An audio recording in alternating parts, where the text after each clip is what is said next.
State of the Nation.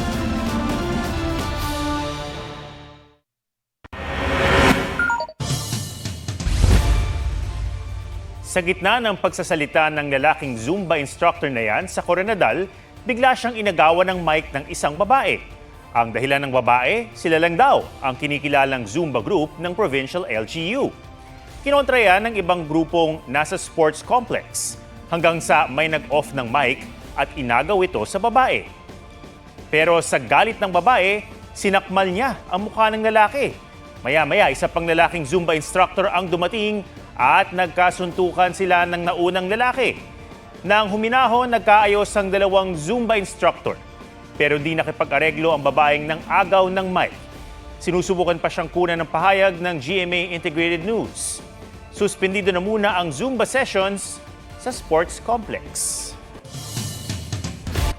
Mismong si Pangulong Bongbong Marcos ang nagkumpirmang naibalik na sa Pilipinas si dating Congressman Arnie Teves na ipinadeport ng Timor-Leste. Kiresyon naman ng kampo ni Teves ang deportation dahil may nakabibin pa raw silang petisyon. May report si Salima Refran. Matapos arestuhin Martes ng gabi ng Immigration Police sa loob mismo ng kanyang bahay sa kabisera ng Timor-Leste sa Dili at idetene sa Ministry of the Interior. Lord! Katakaya daw ni Teves Mayon. Kanina, iniharap sa media sa Timor-Leste si dating Negros Oriental 3rd District Representative Arnie Teves. Nakaposas ang kamay at may tanikala ang mga paa. Dinala siya sa airport matapos patawan ng Timor-Leste government ng administrative deportation dahil sa pananatili sa kanilang bansa nang walang visa o legal authorization at kanseladong pasaporte. Matapos ilipat ang kanyang kustodiya sa composite team ng Department of Justice, NBI at Bureau of Immigration, isinakay si Teves sa aircraft ng Philippine Air Force. Nakiusap siyang huwag na siyang pusasan. Huwag nyo na lagyan nyo sa kaha. Kahit sa kamay, huwag mo sir, hindi mo natatakas. Hindi, protocol sir, protocol. Dahil kanselado ang pasaporte ni Teves, inisyuhan siya ng travel document ng Embahada ng Pilipinas. Mag-aalas 3 ng hapon, inilipad siya pabalik ng bansa. Habang nasa eroplano, sabi ni Teves, Hindi mo nila ako by force. Alam mo, wala naman akong problema kung mapauwi ako basta ano lang. Tama lang. pinapasuot sana sa kanya ang NBI vest. Pero Huwag na, mainit. Hindi, malamig mamaya. Malamig dito Mamaya lang. Mamaya na. binasa ang warrant of arrest laban sa kanya at ang kanyang mga karapatan. Ginoong Arnolfo Teves Jr. You are under arrest by virtue of the warrant of arrest issued by Manila Court. Matapos ang ilang oras, lumapag sa Davao ang eroplanong sinakyan ni Teves. Kinumpirma ito mismo ni Pangulong Marcos. The former Representative Arnie Teves, is now back in the Philippines. It is now time for Arnie Teves to face justice. 2 taong hinabol ng gobyerno ng Pilipinas ang pagpapauwi kay Teves na itinurong mastermind sa pagpatay kay dating Negros Oriental Governor Roel Degamo at 9 na iba pa noong 2023. Bukod pa riyan ang 3 pa niyang kaso ng murder para sa 3 magkakahiwalay na pagpatay noong 2019. He'll be brought to court para ma-arrange siya. Ang legal team ni Teves, kwestiyon ang pagpapadeport sa kanya dahil sa nakabinbin nilang petition for habeas corpus sa korte. Nag-issue po ng order ang Tribunal de Recursos ng Timor-Leste na sinasabing within 48 hours ay i-produce, iharap sa hukuman si Congressman Teves upang magpaliwanag ang mga authorities ng Timor-Leste, mga executive authorities, kung bakit siya ay inaresto. Ngunit ito ay magiging moot and academic. Ngayon pong siya ay ilalabas na ng Timor-Leste at ibabalik na po sa Pilipinas. There's no granting. There's no granting. Fake news yun. Pagtitiyak ni Remulla, magiging patas ang proseso ng hustisya para kay Teves. Salima Refran, nagbabalita para sa GMA Integrated News. Inaabangan na ang paglapag sa Villamor Air Base ng eroplanong sinasakyan ni dating Congressman Arnie Teves Jr. May live report si Jamie Santos. Jamie? Ato, mahigpit ang seguridad na pinatutupad dito nga sa Villamor Air Base sa Pasay. Hindi pinahintulutan ang media na makapasok sa loob at tanging sa buka na lang malapit sa Gate 5 nakapwesto. Alas 9 ng gabi nang dumating ang mga sasakyan ng taga-NBI na susundo sa dating mambabatas. Mula Timor-Leste, dumaan muna sa Davao ang Philippine Air Force aircraft para mag-refuel. Pasado alas 8 ng gabi nang umalis sa Davao ang eroplano, lulan ang dating mambabatas. Pagkababa ng eroplano, isa sa ilalim si Teves sa standard booking procedures ng NBI. Kabilang dito ang mugshots, fingerprinting at medical check-up para matukoy ang kanyang kondisyon bago siya ilipat sa isang secure detention facility. Agad ihaharap si Teves sa Manila Regional Trial Court sa susunod na pagdinig kung saan babasahan siya ng sakdal. Ayon sa DILG, malinaw ang mensahe ng gobyerno. Ang hustisya ay matyaga at walang makakaligtas sa batas. Bilang chair ng Task Force Degamo, sinamid ang DILG na simbolo ito ng determinasyon ng pamahalaan laban sa karahasan at kawalang pananagutan. Pinasalamatan din ng DILG ang Ministry of the Interior ng Timor-Leste, isang patunay ng kahalagahan ng international cooperation sa paghabol sa mga kriminal. Dumating din ngayong gabi sa Villamor Air Base ang legal counsel ni Teves ni si Attorney Ferdy Tupacio. Aniya, naniniwala ang kampo nila na parte ito ng harassment ng gobyerno. Sinabi raw ni Teves sa kanya na pagdating ng Pilipinas, si Tupacio na raw ang bahala. 2 years na silang ready sa anumang kahaharapin ni Teves, dito ay handa ang kanyang legal counsel. Kami naman pong nasa defense team niya ay handa naman po kami na siya ay depensahan. Sapagkat 2 taon na siya ay nasa Dili sa Timor-Leste, hindi naman po kami nagpapahinga rito.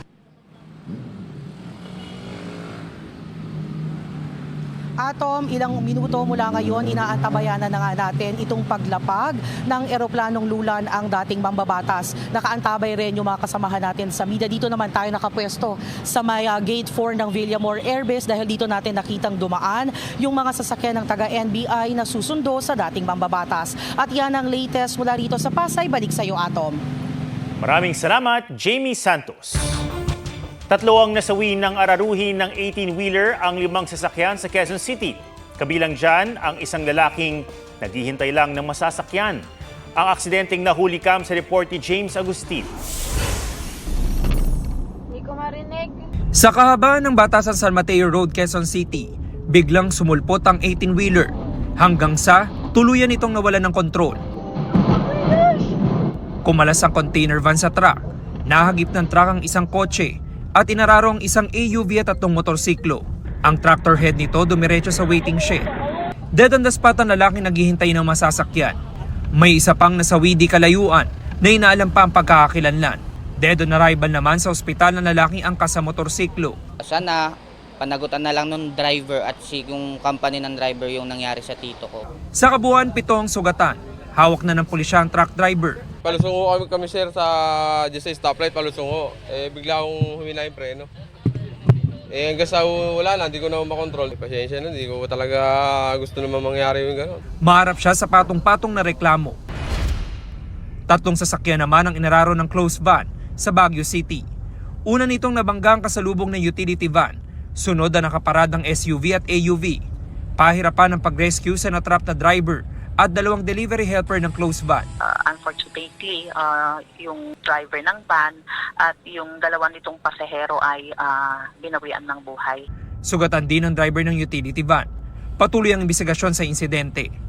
James Agustin, nagbabalita para sa GMA Integrated News.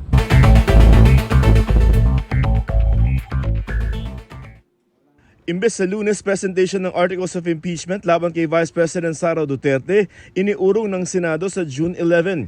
Ayon kay Senate President Chisa Escudero, ito'y para bigyang daan ang priority legislative measures bago mag-adjourn ang 19th Congress sa June 14. Pinadalhan ng sulat ni Escudero sina House Speaker Martin Romualdez at ang Office of the Vice President. Ayon kay House Spokesperson Attorney Princess Abante, natanggap na nila ito.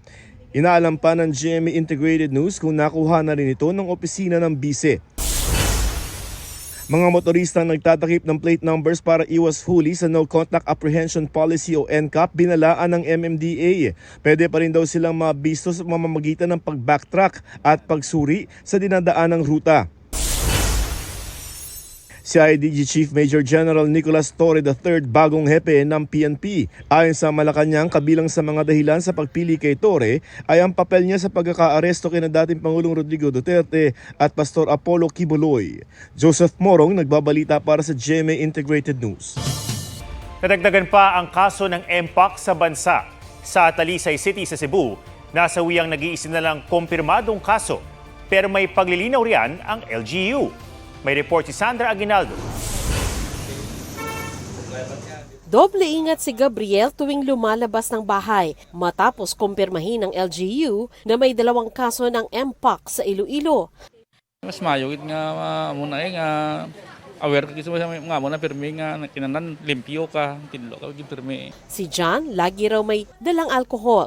So permi ko ga-wear mask kag syempre nagkuan ko nagabakal gid ko sang alcohol para aware ko sa mga palibot ko kung ano man mga kaptan ko. Ayon sa Iloilo City Health Office, walang travel history ang mga pasyente at hindi pa tukoy kung locally transmitted ang sakit. Nasa mabuting kalagayan ang unang pasyente, 4 naman ang suspected case. Sa Cebu, kinumpirma ng Talisay City LGU ang kauna-unahan nitong kaso ng Mpox. Ayon sa LGU, na-ospital ang lalaking pasyente nitong unang linggo ng Mayo. Nakitaan siya ng sintomas ng Mpox tulad ng rashes. Namatay siya kamakailan pero paglilinaw ng LGU, hindi umano ito dahil sa Mpox kundi bunsod ng comorbidity. Ang mga nakasalumuhan ng pasyente pinakwarantin na sa loob ng 21 araw at lahat sila ay asymptomatic. Sa bayan ng Maco sa Davao de Oro, kinumpirma ng LGU na nagkaroon ng isang Mpox case sa kanilang lugar. Fully recovered na siya. May isa pang suspected case sa parehong lugar at isa pa sa bayan ng Nabunturan. Naka-isolate na sila pati na ang kanilang close contacts. Muli namang inactivate ng Zamboanga City ang kanilang contact tracing teams matapos makapagtala ng 5 suspected case ng Mpox. Hinihintay pa ang resulta ng lab test. Bilang pag-iingat, ibinalik ng ilang LGU ang mandatory na pagsusuot ng face mask. Sa Barangay Lapasan sa Cagayan de Oro City, pinagsusuot na rin ng face mask ang mga kawani nila. Ayon sa DOH, ilan sa sintomas ng Mpox ay skin rashes o bulutong na tumatagal ng 2 hanggang 4 na linggo. Lagnat, sakit ng ulo, muscle at back pain, pananamlay at pamamaga ng lymph nodes. Maring kumalat ang Mpox sa close and intimate contact sa pamamagitan ng sugat, body fluids at respiratory droplets. Maring maiwasan ang Mpox sa pamamagitan ng palagi ang paghuhugas ng kamay, paggamit ng alcohol at sanitizer, pag-obserba ng physical distancing at respiratory etiquette o pagtakip sa bibig tuwing umuubo o bumabahing. Sandra Aguinaldo nagbabalita para sa GMA Integrated News. Tinalakay sa isang mediation conference sa Office of the City Prosecutor ng Quezon City ang posibleng settlement sa kasong estafa na inihain ng GMA Network laban sa Tape Incorporated. May report si Marie Zumali. Nagharap ngayong tanghali sa Office of the City Prosecutor ng Quezon City ang mga abogado ng GMA Network Incorporated at Tape Incorporated. Ipinatawag ang magkabilang kampo para pag-usapan ang posibilidad na settlement sa isinampa ng GMA na kasong kriminal na estafa laban sa Tape dahil sa hindi pag-remit sa network ng halos 38 million pesos na ad revenues na nakalaan na dapat sa GMA sa ilalim ng isang assignment agreement. We want to collect the amount that was misappropriated, the amount that should have been given to GMA but was not remitted by the officers of Tape. We have been waiting for the remittance of the ad revenues. Unfortunately, despite repeated demands, hindi nabigay sa atin yun. Hindi naman daw ikinakaila ng Tape Incorporated na may obligasyon pa sila sa GMA. I think Tape naman is not denying that there's a collectibles to them, to the corporation. Maybe the main contention only is whether it's civil or criminal. Wala pang napagkasunduan ngayon ang dalawang panig at sa halip ay tinakda ng Prosecutor's Office na magkita muli sila sa June 11 para malaman kung tatanggapin ng GMA Network Incorporated ang magiging alok ng Tape Incorporated. We have been saying din naman that management is open to listen and to see what offer they have, and if it's reasonable, we can decide on what to do about it. Under the rules, no, yung mediation kasi is also dependent on the complainant. If they are willing di ba, or open for settlement. So in this particular case kasi maganda na nalaman natin on the part of GMA that they're open for settlement. Sakaling mabigo ang mediation sa June 11, tuloy na ang preliminary investigation ng kaso at sa korte na nila pag-uusapan ang merito ng kaso. Mariz Umali nagbabalita para sa GMA Integrated News.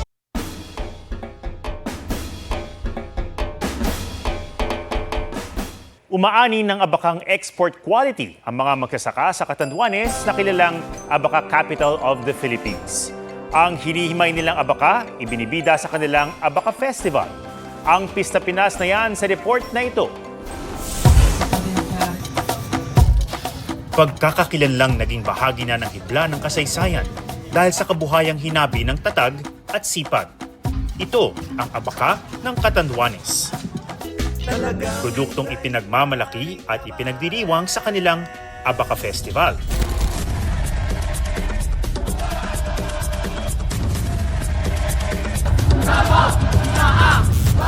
Ay inaabangan tuwing buwan ng Mayo.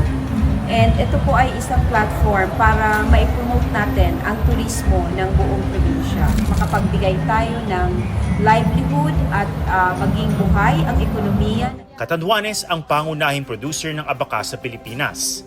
Nasa 30% ang ambag nito sa kabuuang produksyon ng bansa. Kaya nga ang Catanduanes ang tinaguriang Abaca Capital of the Philippines. Para kilalanin ito, isa sa mga pinakamahalagang bahagi ng kapistahan ang patimpalak para sa abakaleros. Kitang-kita ang husay at dedikasyon ng bawat abakalero. Pero sa likod nito, ang hirap na nararanasan nila. Pagod na pagod ka. Tapos yung presyo, hindi man lang makabili ng bigas kasi dapat may magano talaga ng presyo ng banta. Nakakatulong ang Abaca Festival siya para mabago na rin ang lalagayan ng mga presyo ng abaka natin. Sa dami ng maaring gawing produkto mula sa abaka, hindi may kakailang malaki ang potensyal nito sa merkado. Maging sa kapistahan nga, gawa sa abaka ang halos lahat ng gamit at damit na itinatampok nila sa sayawan o abaka baile. Patunay na ang abaka, aning yaman na dapat pahalagahan. Sobrang halaga sa amin yan, sir. Diyan kami kumukuha ng mga pagkain pang araw-araw na sana pangalagaan nila. Kinilala sa Asia Pacific Broadcasting Plus Awards ang Panata Contra Fake News campaign na pinangunahan ng GMA Network. Nanalo sa kategoryang Best Multi-Platform Campaign ang Panata Contra Fake News na inilunsad sa pangunguna ng GMA Integrated News. Katuwang ang halos 60 grupo mula sa pinakamalalaking media at academic institution sa bansa.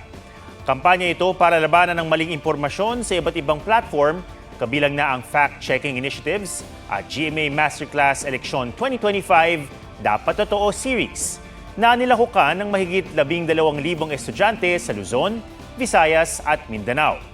Bahagi ng advokasya ang mga komprehensibong special report, interactive media content at iba pang content sa TV at digital platforms. Naabot ng kampanya ang mga manonood at netizens para tulungan silang hindi mabiktima ng fake news. Para kay Oliver Victor B. Amoroso, GMA Integrated News Senior Vice President and Head ng GMA Regional TV at Synergy, ang pagkilalang ito ay karangalan at panawagan para umaksyon. Sinasalamin din ito ang panata ng GMA Integrated News sa credible journalism at pakikipagtulungan sa mga komunidad at institusyon para protektahan ang katotohanan.